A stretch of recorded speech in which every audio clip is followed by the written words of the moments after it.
pesquisa feita pelo jornal The Washington Post aponta praticamente um empate entre os norte-americanos que aprovam e desaprovam o envio de forças dos Estados Unidos para capturar Nicolás Maduro. Aí a gente coloca na tela, aqui, está no nosso telão. Vamos aqui, no nosso telão. Aprova. 40% aprova, 42% desaprova. 18% não sabe ou não opinaram.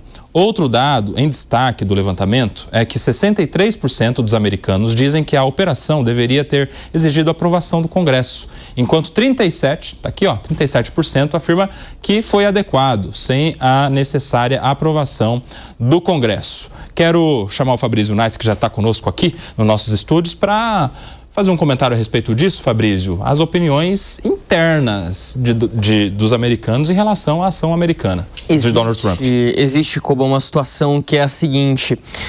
Donald Trump foi eleito em 2024 prometendo o mínimo de interferência possível em assuntos estrangeiros, que os Estados Unidos não seriam mais a polícia do mundo. Essa era a postura de Donald Trump quando concorreu à presidência em 2024. Seus apoiadores, inclusive, destacavam: com Trump no poder, a gente não vai mais ter guerras novas ao redor do mundo. Pelo menos 2 grandes guerras estouraram durante o governo de Joe Biden, a guerra entre Rússia e Ucrânia e também a guerra entre Israel e Hamas, que acabou ali envolvendo boa parte do Oriente Médio. Então, há um temor da população norte-americana que o país possa, sim, acabar sendo jogado para outro conflito. Esse temor existiu ano passado, quando os Estados Unidos atacaram instalações nucleares no Irã. Ali foi uma operação bastante pontual. Nunca foi interesse dos Estados Unidos colocar tropas no Irã, até pela distância, pelas dificuldades que essa operação traria.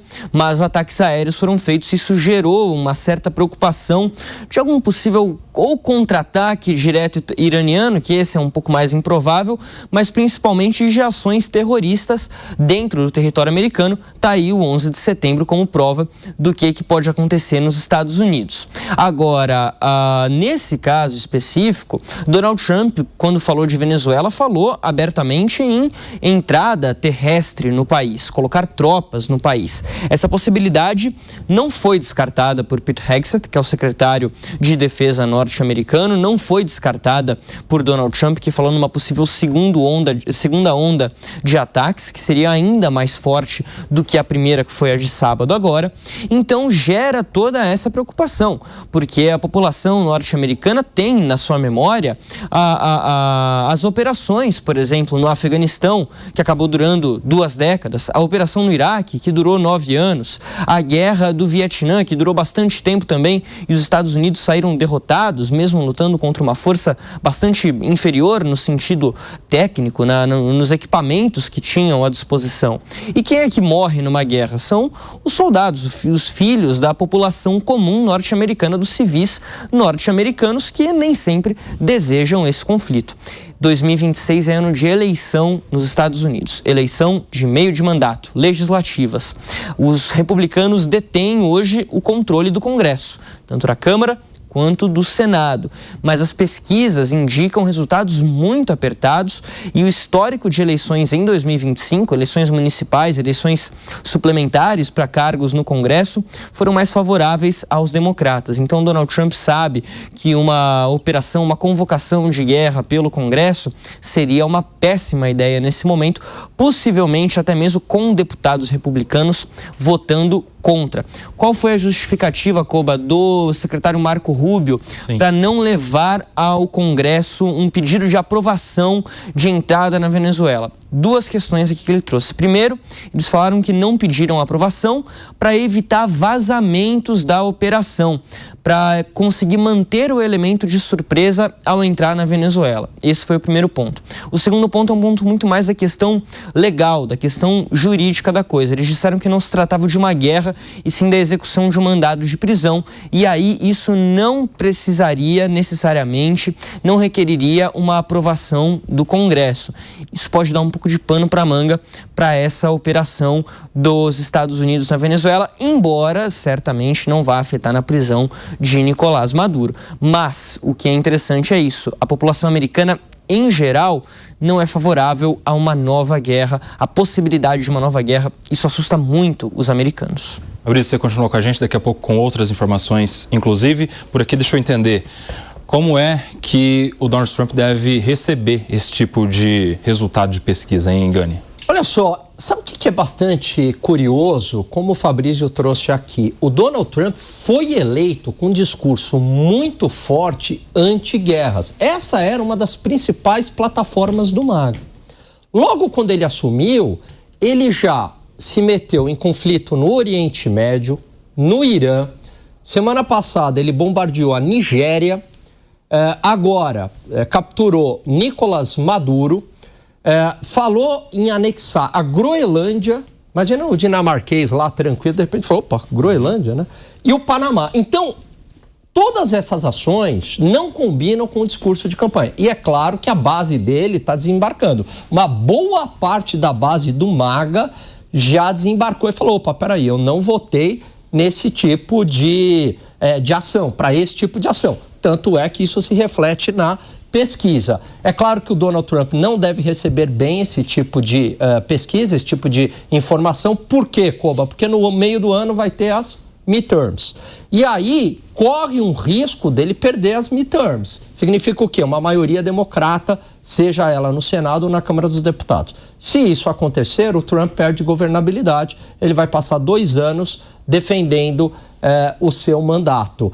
Mas, de qualquer maneira, isso para a base do MAGA foi muito ruim. Agora, por que o Trump avançou tanto com essas pautas? Minha hipótese, tá?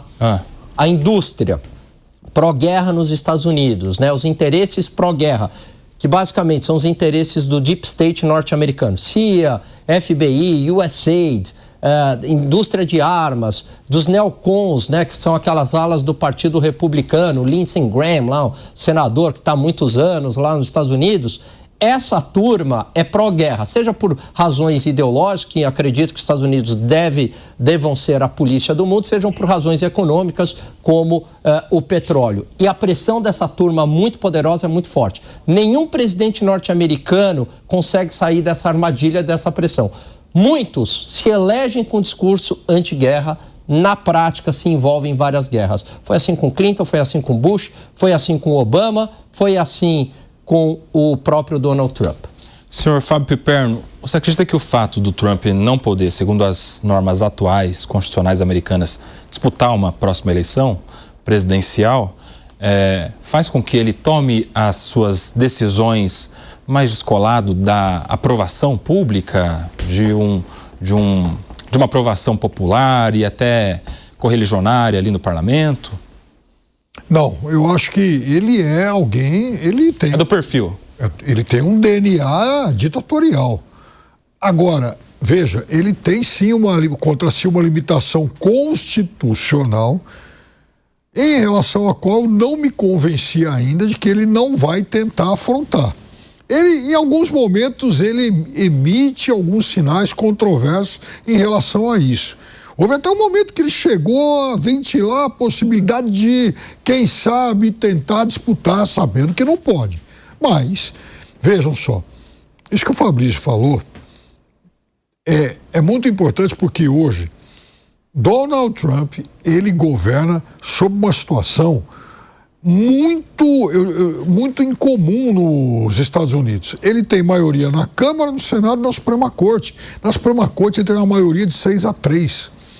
Isso significa que esse tipo de projeto, de ideia controversa, se chega à Suprema Corte, qual é a garantia de que não vai evoluir? Agora, há um outro aspecto nisso tudo, nesses números.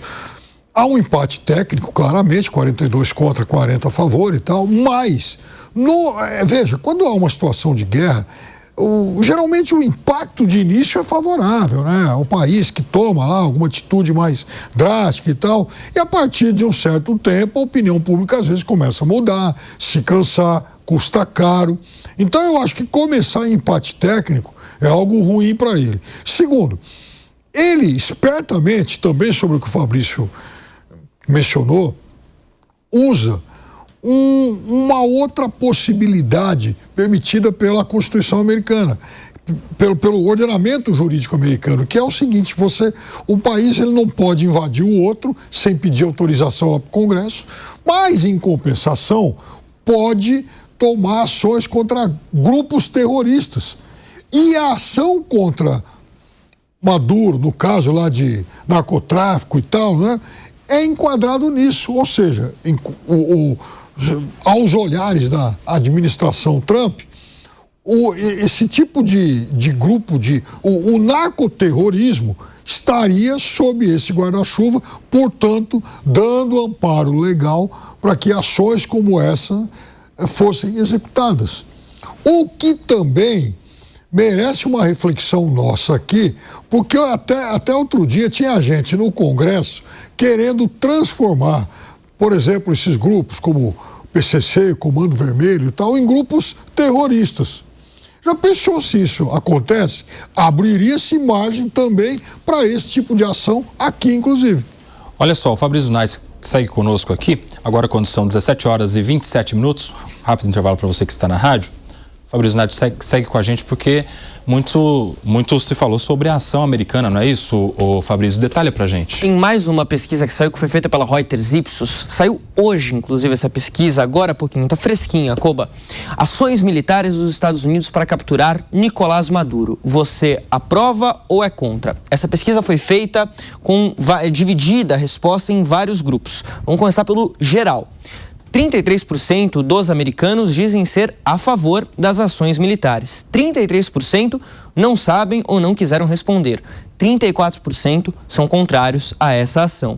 Entre eleitores republicanos, 65% são favoráveis, 29% indecisos, vamos dizer assim, 6% contrários. Entre os democratas, 11% a favor, 26% indecisos, 65% contrários. E aí a terceira via norte-americana, vamos dizer assim, 23% a favor, 42% indecisos e 35% contrários. Aquele eleitor que não se identifica nem necessariamente com um partido ou com um outro, que faz aquele famoso swing state lá nos Estados Unidos, vamos dizer assim.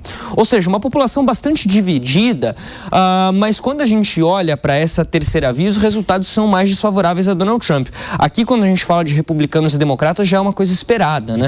Dentro dos partidos, exatamente o mesmo número percentual, inclusive 65% dos republicanos e 65% dos democratas. Claro, os republicanos aprovando, os democratas reprovando. Essa pesquisa, ela vai ao encontro da que a gente trouxe anteriormente, né? Vai, apontando exatamente. Um empate. E aí tem algumas questões, né? Porque qual é a legitimidade, por exemplo, da ação? Esse é um ponto a ser destacado. E também o timing com a qual ela foi executada. Por exemplo, se os Estados Unidos falam que a questão é entrar na Venezuela por conta da democracia, da falta de democracia na Venezuela, é um argumento que a gente até poderia entender, poderia falar, ok, faz parte. Mas, por exemplo, não faz tanto tempo assim que Donald Trump recebeu na Casa Branca Mohammed bin Salman, príncipe herdeiro da Arábia Saudita, responsável direto pela morte de um jornalista saudita no consulado do país em Istambul, na Turquia, em 2019. Um caso gravíssimo. A Arábia Saudita não tem aqui a menor dúvida que trata-se de uma ditadura. Então, muito tem a ver aqui com a forma como o discurso é executado e entregue à população. A população americana parece entender que aqui há um interesse. E o Donald Trump deixou isso claro no discurso, não sou eu que estou dizendo. Em Mar-a-Lago, na Flórida, no sábado, ele fala: a questão aqui é o petróleo. E aí os americanos entendem, uma boa parte deles, que esse tipo de atitude não é a mais adequada para essa situação. O que a gente tinha acostumado a ver nos últimos anos, Koba? Ações por trás da cortina, ou seja, você instigar o país a ter uma revolta popular, alguma coisa nesse sentido, mais ou menos, não vou dizer que é exatamente esse o caso, mas, por exemplo, quando em 2019 os Estados Unidos, ainda no governo Trump, no primeiro governo Trump, e mais de 60 países na comunidade internacional reconheceram Juan Guaidó como presidente venezuelano, na expectativa de que isso iria fazer acontecer uma troca de governo na Venezuela, sem que os Estados Unidos precisassem colocar tropas no país, sem que precisasse derramar sangue, principalmente sangue americano, americano do norte, aqui eu estou falando. Isso seria seria muito melhor para a opinião pública lá nos Estados Unidos do que propriamente uma ação militar. Uma ação militar custa caro financeiramente e coloca em risco a vida de cidadãos americanos. E aí o eleitor americano fica muito preocupado com isso tudo.